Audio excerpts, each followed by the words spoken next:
Heading to Palm Beach International Airport. Pauwi Gira a la bilisan. izquierda en Interstate 95 North.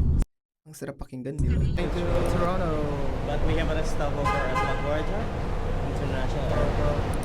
Ayun, tapos na nakapagkuha na tayo ng boarding pass natin dito sa American Airlines. Ayan, dalawa yan kasi dadaan kaming LaGuardia, New York. Yung flight namin is mamaya pa 12, so sobrang aga na. Kasi akala ko ang daming i-check sa akin. Hindi naman pala. Sa Toronto ako i-check. Dito sobrang smooth.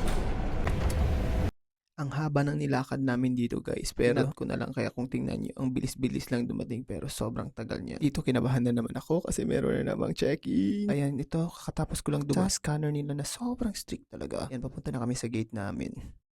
Ang layo pa ng gate namin kaya dumaan muna kami sa Starbucks. Dumaan lang, hindi kami bumili. Ano ba? Mr. Pinopa. Yeah. Is that correct? Yeah, correct. Thank you. Have a nice flight. Dapat ganun ang pag-pronounce ng family name ko. Tulog muna tayo. Haba talaga yung lipad namin guys. Kaya hindi ako nakapag-record na. Sobrang turbulence. At lakad na naman tayo. At papunta na tayo yung immigration officer na daming tanong. Pero nagulat siya dahil 6 days lang ako dito sa Toronto. And finally, Kuya Tony, hello! Kaway-kaway! And thanks God, we landed safely here at YYZ. Another train, another bus na naman tayo going to Young and Bloor. Yun lang, salamat sa panonood sa walang kwentang vlog.